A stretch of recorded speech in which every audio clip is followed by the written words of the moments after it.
নমস্কার বন্ধুরা, আপনারা দেখছেন রুমার হেসেল। আপনাদের সঙ্গে আমি রুমা। শুরুতে নজর রাখি যে আজকে রুমার হেসেলে কি তৈরি হচ্ছে। আজ রুমার হেসেলে তৈরি হচ্ছে দই ইলিশ। গরম ভাতের সাথে এই দই ইলিশ খেতে কিন্তু অসাধারণ লাগে। তাহলে কিভাবে বানিয়ে নেবেন এই দই ইলিশ, দেখে নেওয়া যাক আজকে আমার এই ভিডিওটিতে।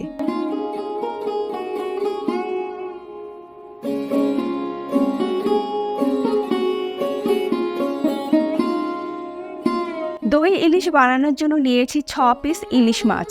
তার মধ্যে সামান্য পরিমাণে নুন আর সামান্য পরিমাণে হলুদ দিয়ে মাছগুলোকে মাখিয়ে নিচ্ছি।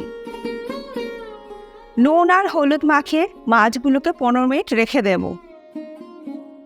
একটা বাটিতে নিয়ে নিচ্ছি 1 টিস্পুন কালো সর্ষে, 1 টিস্পুন হলুদ সর্ষে আর 1 টিস্পুন পোস্ত।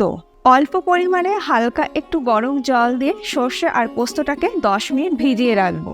অপরদিকে আরেকটা বাটিতে নিয়ে নিচ্ছি 200 গ্রাম টক দই।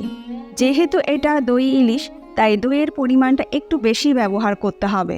টক দইটাকে খুব ভালো করে ফেটিয়ে নিতে হবে। আর এই দইটা কিন্তু ফ্রেশ টক দই নেওয়ার চেষ্টা করবে, ফ্রিজে পুরনো টক দই কিন্তু ব্যবহার করবেন না। টক দইটাকে ভালো করে ফেটিয়ে নেওয়া হয়ে গেলে এটাকে আলাদা করে সরিয়ে রাখছি। এবার আগে যে ভিজিয়ে রাখা সর্ষে আর পোস্তটাকে আমি একটা মিক্সিং জারের মধ্যে নিয়ে নিচ্ছি।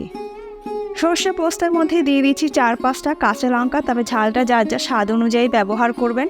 আর সামান্য পরিমাণে নুন দিয়ে সব কিছু একসঙ্গে ভালো করে বেটে নেব। দেখুন মশলাটা আমার খুব ভালো করে বেটে নেওয়া হয়ে গেছে। এবার এই সর্ষে পোস্ত বাটাটা আমি দিয়ে দিচ্ছি আগের থেকে ফেটিয়ে রাখা টক দইয়ের মধ্যে। আর মিক্সিং জারের মধ্যে যেটুকুনো মশলা লেগেছিল তার মধ্যে 1 টেবিলস্পুন জল দিয়ে সেই জলটাও আমি দিয়ে দিলাম। এবার সর্ষে পোস্ত বাটা আর টক দইটাকে খুব ভালো করে ফেটিয়ে নিচ্ছি। এর মধ্যে দিয়ে দিচ্ছি 1/4 টিস্পুন হলুদ গুঁড়ো আর স্বাদ মতো নুন দিয়ে আমি ভালো করে মিশিয়ে নিচ্ছি।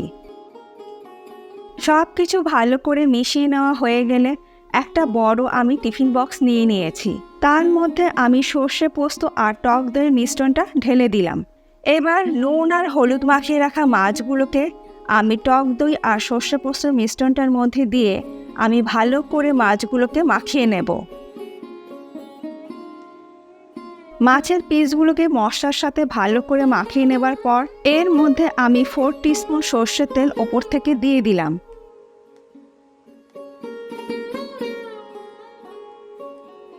আর দিয়ে দিচ্ছি 4টে চেরা কাঁচা লঙ্কা।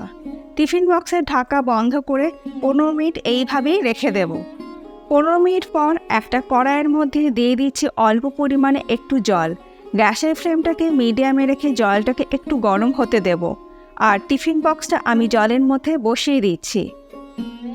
আর জলটা যেন টিফিন বক্সের নিচে থাকে, ওপর পর্যন্ত না থাকে। একটা নোড়া আমি টিফিন বক্সের ওপর চাপা দিয়ে দিলাম। তারপরে 10 মিনিট লো টু মিডিয়াম ফ্লেমে দই ইলিশটাকে রান্না হতে দেব। 10 মিনিট পর আমি গ্যাসের ফ্লেমটাকে বন্ধ করে দিলাম। তারপর টিফিন বক্সটা ঠান্ডা হওয়ার জন্য একটু অপেক্ষা করতে হবে। টিফিন বক্সটা ঠান্ডা হয়ে গেছে, আমি গ্যাস ওভেন থেকে নামিয়ে নিয়ে এসেছি। দেখুন আমাদের দই ইলিশ কিন্তু একদম তৈরি। এটাকে একটু নাড়িয়ে নিচ্ছি। আজকে আমার এই সহজ পদ্ধতির দই ইলিশ আপনাদের কেমন লাগলো কমেন্ট করে জানাতে ভুলবেন না।